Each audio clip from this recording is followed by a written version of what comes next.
నమస్తే.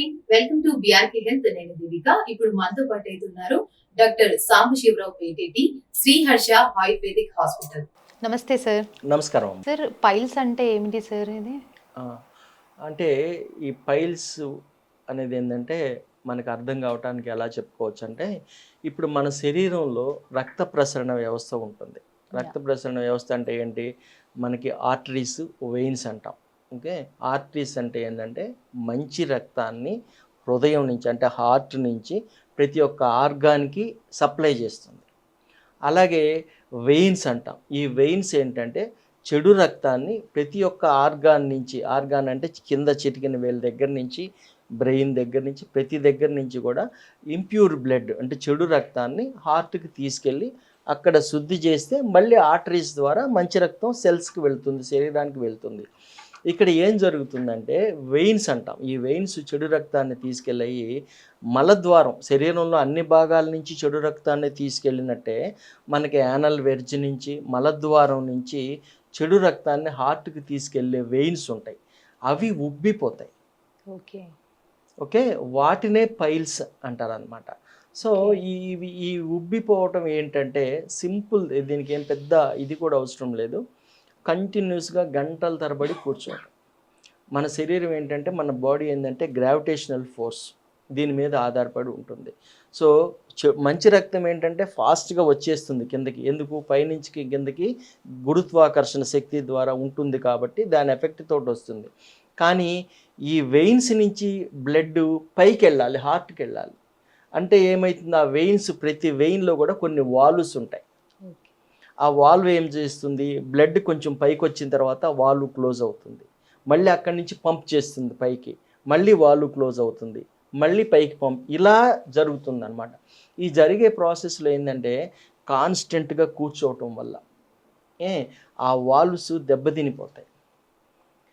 వెయిన్స్ ఉబ్బిపోతాయి అన్నమాట. ఉబ్బి మలద్వారం లోపల గానీ, లేదంటే మలద్వారం బయటికి కూడా వస్తాయి కొంతమందికి. వీటిని మనం పైల్స్ అంటాం. దీన్ని ఓకే. ఆయుర్వేద పరిభాషలో ఏందంటే అర్సెస్సు అంటారు. ఓకే. అర్సెస్సు అంటే ఏందంటే హరి అంటే శత్రువు. శత్రువులాగా మలద్వారంలో ఏర్పడి శత్రువులాగా మనల్ని బాధ పెడుతూ ఉంటాయి కాబట్టి దాన్ని అర్సెస్సు అని ఆయుర్వేదంలో చెప్పబడింది. ఓకే. వీటిలో ఎన్ని రకాలు ఉంటాయి సార్? ఆ! సహజంగా ఏంటంటే అమ్మా, ఈ పైల్స్‌లో ఏంటంటే ఆహ్, ఎక్స్టర్నల్ పైల్స్ అంటాం. ఎక్స్టర్నల్ హెమరాయిడ్స్ అంటారు. అలాగే ఇంటర్నల్ హెమరాయిడ్స్ అంటారు. అలాగే ఏంటంటే థ్రాంబోజ్డ్ పైల్ మాస్ అంటారు. సో ఇవి ఏంటంటే మనకు ఆ మలద్వారం చుట్టుపక్కల ఉండే చర్మం కింద ఉండే వెయిన్స్ గనక ఉబ్బిపోయినాయి అనుకోండి, వాటిని మనం ఎక్స్టర్నల్ పైల్స్ అంటారు. ఇది ఏం జరుగుతుందంటే మలద్వారం చుట్టూతా ఉబ్బులాగా వస్తుందన్నమాట. అలాగే మలద్వారం లోపల పక్క ఉండే వెయిన్స్ కనుక ఉబ్బిపోతే వాటిని ఇంటర్నల్ హెమరాయిడ్స్ అంటారు. ఓకే. ఓకే. అలాగే మలద్వారం చుట్టుపక్కల ఉండే వెయిన్స్ ఎక్స్టర్నల్ హెమరాయిడ్సే బాగా ఉబ్బిపోయి, ఓకే, వాటిలో ఏమవుతుందంటే బ్లడ్ క్లాట్స్ అవుతుంది. ఓహో! ఇందాక చెప్పినట్టు వెయిన్స్‌లో ఉండే వాల్వ్స్ ఏవైతే ఉంటాయో అవి దెబ్బతినిపోతాయి. ఓకే. దానివల్ల బ్లడ్ అక్కడ పూల్ అయిపోతుంటుందనమాట. బ్లడ్ స్టాగ్నేట్ అవుతుంది. ఆ బ్లడ్ ఏమైతుందంటే హార్డ్ అయిపోయి క్లాట్ ఫామ్ అవుతుంది. ఓకే. క్లాట్ ఫామ్ అయినప్పుడు దాన్ని థ్రాంబోజ్డ్ పైల్ మాస్ అంటారు. ఈ థ్రాంబోజ్డ్ పైల్ మాస్ ఉంటే లిటరల్‌గా నరకం చూస్తాడు పేషెంట్. విపరీతమైన నొప్పి, ఓకే. విపరీతమైన మంట. ఒక్కొక్కసారి పగిలితే బ్లడ్ వచ్చేస్తూ ఉంటుంది కంటిన్యూస్‌గా. ఓహ్! నొప్పి తట్టుకోలేడు. టార్చర్ అనమాట. విపరీతమైన ఇది ఉంటుందన్నమాట.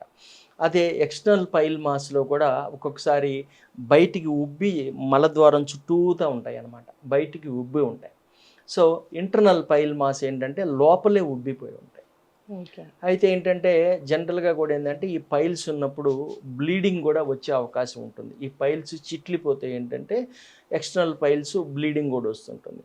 ఆ ఎక్స్టర్నల్ పైల్స్ వల్ల వచ్చే బ్లీడింగ్ తోటి ఏంటంటే నొప్పి, దురద, మంట ఇవన్నీ ఉంటాయి. ఓకే. అదే ఇంటర్నల్ పైల్స్ గనక, లోపలున్న పైల్స్ గనక అవి చిట్లి బ్లడ్ వచ్చిందనుకోండి, పెయిన్ ఉండదు. హ్మ్. సో చాలా మందిలో ఏంటంటే పెయిన్‌లెస్ బ్లీడింగ్ వస్తుంటుంది. వాడికేం నొప్పుండదు. కానీ మోషన్‌కెళ్తాడు. బ్లడ్ పడుతుంటుంది. ఎందుకు పడుతుందో తెలీదు. కంగారు పడతా ఉంటాడు. సింపుల్గా ఏంటంటే ఈ ఇంటర్నల్ పైల్ మాస్ ఏదైతే ఉందో అవి చిట్లి పగిలి బ్లీడ్ వస్తుంటుంది, కానీ దాంట్లో పెయిన్ ఉండదు. డయాగ్నోసిస్కి మేము పేషెంట్ని ఎగ్జామిన్ చేసేటప్పుడు ఇవన్నీ క్లియర్గా అడుగుతామన్నమాట. ఓకే, నీకు ఎందుకు బ్లడ్ ఎప్పటి నుంచి పడుతుంది, ఎలా పడుతుంది, మోషన్తో పాటు పడుతుందా, మోషన్ అయిపోయిన తర్వాత పడుతుందా, మోషన్ ముందు పడుతుందా, మోషన్తో పాటే వస్తుందా, నొప్పి ఉందా, నొప్పి లేకుండా వస్తుందా, ఇవన్నీ డయాగ్నోసిస్ చేసేటప్పుడు పేషెంట్ దగ్గర క్లియర్గా హిస్టరీ తీసుకుంటాం. ఈ హిస్టరీ చాలా ఇంపార్టెంట్. ఓకే. ఓకే, దీనివల్ల ఏంటంటే బ్లీడింగ్ ఎలా అవుతుంది అనే దాన్ని బట్టి మనం ఏ పైల్స్ అనేది కూడా డిసైడ్ చేయొచ్చు. ఇవి కాకుండా first degree, second degree, third degree అని ఇంకొక రకమైన ఆ, ఇది ఉంటుంది, డివిజన్ ఉంటుంది. సో ఇదేంటంటే ఫస్ట్ డిగ్రీ అంటే ఏంటంటే లోపల ఉంటాయి కానీ మనకి ఏం తెలియదు. సెకండ్ డిగ్రీ అంటే ఏంటంటే పైల్స్ లోపల ఫామ్ అయితే బయటికి వస్తాయి. ఓకే. ఓకే, బయటికి వస్తాయి కానీ మోషన్ అయిపోయిన తర్వాత మళ్ళీ కొంతమంది చేత్తో లోపలికి నెట్టేసుకుంటే అవి లోపలికి వెళ్ళిపోతాయి. మళ్ళీ మోషన్ వచ్చినప్పుడు మళ్ళీ బయటకు వస్తాయి. దీన్ని సెకండ్ డిగ్రీ పైల్స్ అంటారు. ఓకే. ఇలా కాకుండా థర్డ్ డిగ్రీ పైల్స్ అంటారు. థర్డ్ డిగ్రీ పైల్స్ అంటే కంప్లీట్గా బయటకు వచ్చేస్తాయి, ఇంకా లోపలికి వెళ్ళవు అవి. ఓకే. దీన్ని థర్డ్ డిగ్రీ పైల్స్ అంటారు. ఇలా రకరకాలుగా దాన్ని ఇది ఉంటుందన్నమాట. టైప్స్ ఆఫ్ హెమరాయిడ్స్ అంటాం మనం. ఓకే. సో ఇప్పుడు వీటిని ఎట్లా గుర్తించవచ్చు సార్? అండ్ అలాగే ఏజ్ వాళ్ళకి వచ్చే ఛాన్సెస్ ఉన్నాయి సార్ ఇవి? అంటే దీనికి ఏజ్ రిలేటెడ్ అనేది ఏం లేదమ్మా. జనరల్గా ఓకే. కూడా ఏంటంటే మోషన్ ప్రాబ్లం ఉండే వాళ్ళల్లో ఎక్కువగా ఈ పైల్స్ వస్తాయి. హెమరాయిడ్స్ అనేది ఏంటంటే మోషన్ కాన్స్టిపేషన్ ఉండటము, మలబద్ధకం మేజర్గా కారణము. ఈ ఓకే. మలబద్ధకం ఉండటం వల్ల ఏమవుతుందంటే కంటిన్యూస్గా ముక్కటం వల్ల లోపల ఆ వెయిన్స్ మీద ప్రెషర్ పడుతూ ఉంటుంది. ఓకే. మోషన్ హార్డ్ అవుతుంది. హార్డ్ స్టూల్ వచ్చినప్పుడు ఏంటంటే వాళ్ళు ముక్కుతూ ఉంటారు. ముక్కినప్పుడు ఆ వెయిన్స్ మీద ప్రెషర్ పడి ఆ వెయిన్స్ సాగిపోతాయి, ఉబ్బిపోతాయి. దాని మూలంగా ఈ సమస్య వస్తుంది. ఏజ్ వాళ్ళు అంటే జనరల్గా కూడా ఏంటంటే 40-45 ఇయర్స్ ఉండే వాళ్ళలో ఎక్కువగా రావచ్చు. కానీ దీనికి పర్టికులర్గా ఇంత ఏజ్లోనే వస్తుంది అనేది మనం చెప్పడానికి ఏం లేదు. ఓకే. సో వీటికి ట్రీట్మెంట్ ఏమిటంటారు సార్ మరి? అంటే జనరల్గా సహజంగా ఏంటంటే ఆయుర్వేదిక్ పరంగా చూసుకున్నప్పుడు మనం అలోపతి సిస్టంలోకి వెళ్ళినప్పుడు సర్జరీ చేస్తారు. ఇవాళ రేపు ల్యాప్రోస్కోపీ అని ఇట్లా డిఫరెంట్ లేజర్ ట్రీట్మెంట్స్ అని ఇట్లా డిఫరెంట్ ట్రీట్మెంట్స్ వచ్చినాయి. ఆయుర్వేదిక్లో ఏంటంటే మేము సాధ్యమైనంత వరకు ఇంటర్నల్ కానీ తర్వాత ఫస్ట్ డిగ్రీ పైల్ మాస్ కానీ అయితే ఏంటంటే మెడిసిన్స్ తోటే తగ్గించే ఏర్పాటు చేస్తాం. సాధ్యమైనంత వరకు మందులతోటే తగ్గుతుంది. అలా తగ్గనప్పుడు ఏం చేస్తామంటే క్షారసూత్రం అని ట్రీట్మెంట్ ఉంటుందన్నమాట. క్షారసూత్రం ఏంటంటే మెడికేటెడ్ థ్రెడ్ ఉంటుంది. ఆ థ్రెడ్ని ఏంటంటే లైగేట్ చేసి ఆ పైల్ మాస్ ఏదైతే ఉందో దాని చుట్టూతో వేసి బాగా టైట్గా లాగేస్తాం. దానివల్ల ఏమవుతుందంటే ఆ మాస్కి బ్లడ్ సప్లై తగ్గిపోతుంది. ఎప్పుడైతే ఓకే. బ్లడ్ సప్లై తగ్గిపోతుందో అది ఆటోమేటిక్గా షింక్ అయిపోయి ఊడిపోతుంది. ఓకే. ఓకే, ఈ ప్రొసీజర్ వల్ల మనకి ఇది తగ్గిపోతుంది. ఇలా కాకుండా ఏంటంటే క్షార కర్మ అని కూడా చేస్తాం ట్రీట్మెంట్. అదేంటంటే ఆ పైల్ మాస్ని పట్టుకొని దాన్ని బేస్ ఎక్కడైతే ఉందో అక్కడ మెడిసిన్ పెడతాం. ఓకే. ఈ మెడిసిన్ పెట్టడం వల్ల కూడా ఏంటంటే టోటల్గా అది కట్ అయిపోయి ఊడిపోతుంది. ఇది ఒక ప్రొసీజర్ ఉంటుంది. ఈ ట్రీట్మెంట్స్ ద్వారా ఆయుర్వేదిక్లో ఈ ట్రీట్మెంట్స్ ద్వారా ఇలా చేయటం వల్ల ఏమవుతుందంటే మళ్ళీ రాకుండా పోతుంది.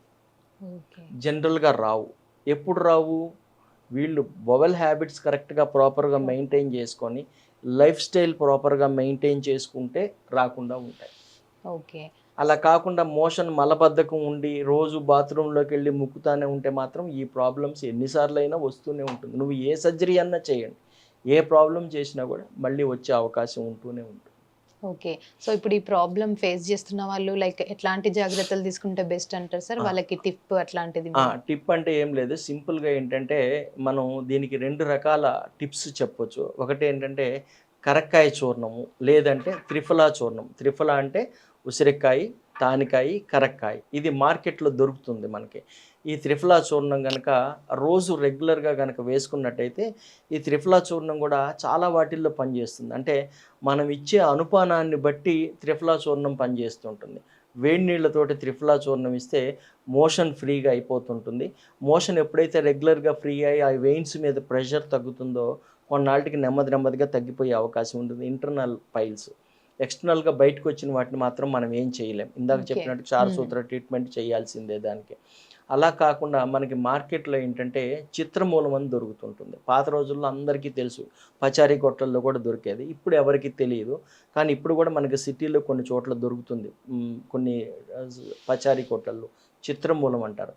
ఆ చిత్రమూలం తీసుకొని దాన్ని బాగా దంచి పొడి చేసుకొని పాలలో కలిపి బాగా మరిగించేసి దాంట్లో తోడు పెట్టాలి.